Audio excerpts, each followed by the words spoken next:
ഇനി അടുത്തതൊരു പഴയ സ്റ്റൂൾ എടുത്തിട്ടുണ്ട്. ഇതൊരു ബാഗ് ആക്കാൻ വേണ്ടി പോവാണ് കേട്ടോ. ഒരു ക്യാരി ബാഗ് ആക്കാൻ വേണ്ടിയിട്ടാണ് പോകുന്നത്.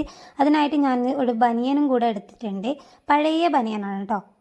അതായത് നമ്മുടെ വീട്ടിൽ മുഷിഞ്ഞ തുണികളൊക്കെ ഉണ്ടാവുമല്ലോ, അവയൊക്കെ ഇട്ട് വെക്കാൻ നമുക്ക് ബെസ്റ്റാണ്. പിന്നെ അത് മാത്രമല്ല, നമുക്ക് നല്ല തുണികളായാലും കുട്ടികളുടെ തുണികളായാലും ഒക്കെ ഇതിലേക്ക് ഇട്ട് വെക്കാം.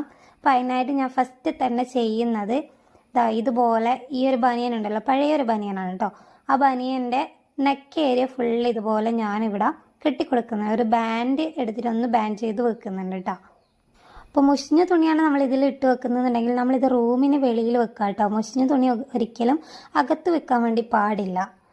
അപ്പോൾ ഞാനിത് മുഷിഞ്ഞ തുണിയല്ല ഇടുന്നത്, ഞാൻ അങ്ങനെ ചെയ്യാറില്ല. മറ്റ് പല സംഭവങ്ങളുണ്ടാവുമല്ലോ നമ്മുടെ റൂമിൽ എക്സ്ട്രാ വരുന്നത്, അങ്ങനത്തെ ഒക്കെ ഇട്ട് വെക്കാൻ വേണ്ടിയിട്ടാണ് കേട്ടോ. അപ്പോൾ ഞാനിതാ ആ ഒരു പഴയ സ്റ്റൂളിനെ ഒന്ന് തിരിച്ച് വെച്ചിട്ടുണ്ട്. ഇനി നമുക്ക് എങ്ങനെയാണ് ഇത് ക്രിയേറ്റ് ചെയ്യുന്നത് നോക്കാം. നല്ല അടിപൊളിയാണ്.